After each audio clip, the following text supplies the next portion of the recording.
Welcome back to the Mountain Morning Show here on Park City Television. We are going to dive into a very important topic that has affected our own community, specifically in the past few weeks. And the Jim Santy Auditorium, we are showing a screening tonight of Chasing the Dragon, an FBI-produced documentary talking about the epidemic of opiate abuse in this country. This morning, I am lucky enough to be joined by DEA Special Agent Sue Thomas, FBI Special Agent in charge Eric Barnhart, and Julie Beard, who has lost her own son to opiate addiction. Thank you all for being here this morning. So I want to jump right into the film Chasing the Dragon. This is something that was actually produced by the FBI to address the problem. It's been screening in schools across the country. We're obviously bringing it to Park City for specific reasons. And the statistic that just was staggering was 1 in 5 high school seniors reported abusing opiate or prescription medication in their lifetime. Talk to me a little bit about why the FBI decided to tackle this topic in this way. Well, first off, I'd like to add that it was a joint production between the FBI and the Drug Enforcement Administration. The film addresses an epidemic that I do not think that we've seen in law enforcement. If you talk to people that have been doing this, I've been doing it 20 years, people have been doing it much longer than I, they say that they've never seen this sort of epidemic sweeping the country. The death toll, the carnage that is leaving is truly unprecedented. And it really takes one prescription abuse to then become an addict. This isn't necessarily something that develops over years and years. It can happen like that, and it's really an all-encompassing. What I think is so interesting is you are local Park City parents as well as working for the DEA and FBI, so you have sort of the two perspectives.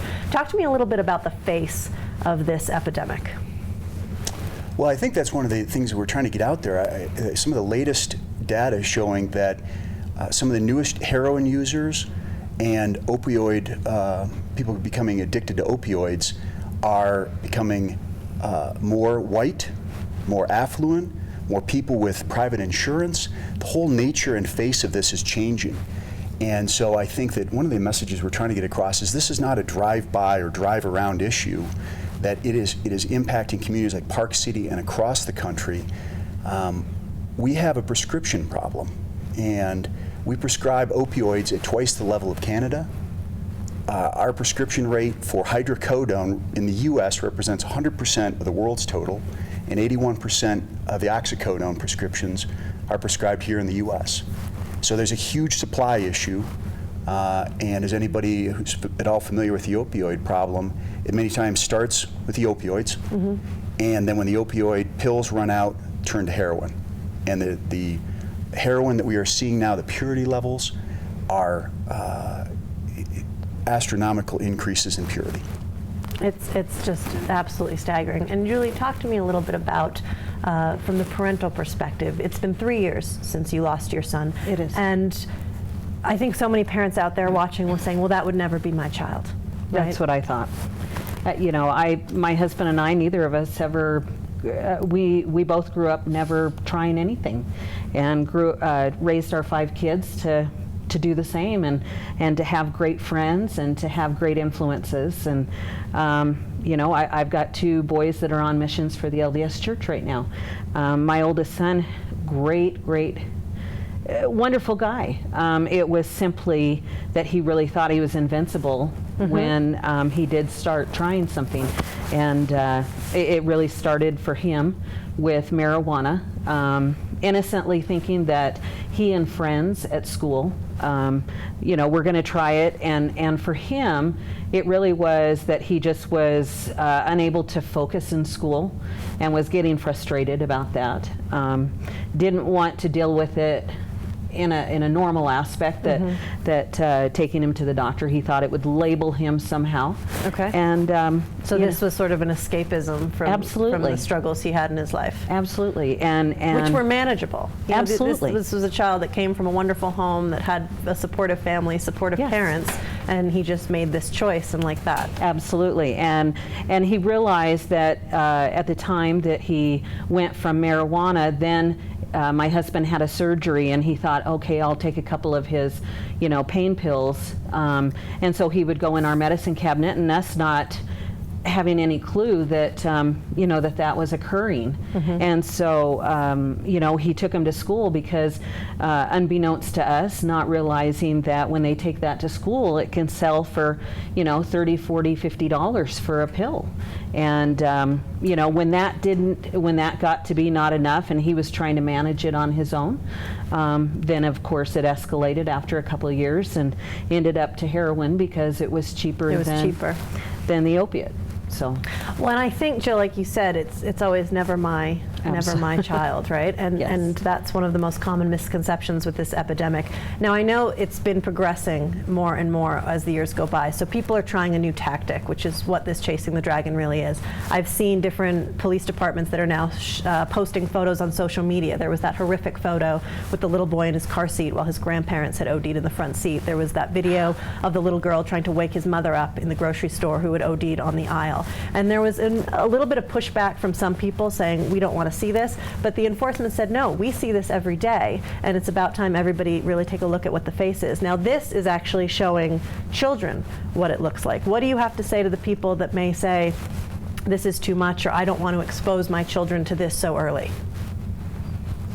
Well, we're actually coming up upon Red Ribbon Week in our school district, and Red Ribbon Week is all about a drug avoidance, make good choices event, and it centers around the death of a DEA special agent in Mexico who was kidnapped and tortured, and it came about through that family, but it's about making good choices, and it's in our schools. And as we know here in Park City, I would have never guessed 2 13-year-old boys. It knows no social, racial, cultural, or economic boundaries anymore, and it knows no age boundaries because all of us have medicine in our cabinets. And so sadly, any one of us, as parents, as friends, as neighbors, we could be our children's drug dealer unwittingly. That's interesting, yeah. And so there's actually, and I just saw it on television, and there's also billboards. I believe it's useonlyasdirected.org is running a campaign, and it's about falls and accidents and kind of horrible things that can happen, whether it be snowboarding or skateboarding or a mom on rollerblades having a wipeout. And the message is you don't always need opiates. So if you are injured, have a candid conversation with your doctor. Hey, do I need these opiates, or will another pain reliever that is non-addictive be a suitable alternative? Are there other choices? And we were speaking about off camera as well, some of the language in the film can be relatively strong. And you know, you made such a brilliant point. They're hearing it. Whether we want to admit it or not, when they go to school, when they're in the hallways, language is the least of our problems, you know, with showing this film. That they're seeing these topics younger and younger. Like you said, there is no age limit. So as parents, what we may think, oh, my children shouldn't be exposed to this so early, they may already have been. That's right, and I would encourage any parent that is on the fence as to whether their child, it's obviously up to every parent to judge whether their child can handle this, but if they're thinking about bringing them tonight to the showing of it, they can go to DEA.gov or FBI.gov. They can preview the film on either of our websites and maybe make a more informed choice as to what age would be appropriate if their child can handle the content. It's geared towards high school students and their parents. I've shown it to my 6th grader. Again, we're seeing this at a lower age.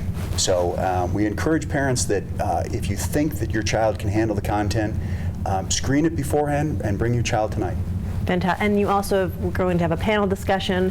The organization has also created a discussion guide to help you start that dialogue with your child and maybe make it a little bit easier. And can I just say that how much that I want as a parent to emphasize that, yes, we may have other responsibilities tonight. We may want to be watching an important event tonight on TV, that it's a DVR issue, because this topic is not going to go away. It's not something that we can push under the rug and hope that it just disappears. This is something that we have to be there. We have to be involved. We cannot expect our teachers and law enforcement and everybody else to fix the problem, because it really starts in the home.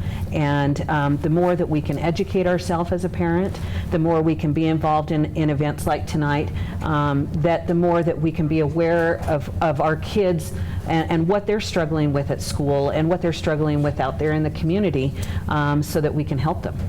I couldn't think of a better way to close. Thank you all so much for being here this morning. Thank you. Chasing the Dragon this evening at the Jim Santy Auditorium, 6 o'clock. Think about it. If it's something that you want to talk about with your child, this may be a great way to start the dialogue. We'll be right back here on the Mountain Morning Show.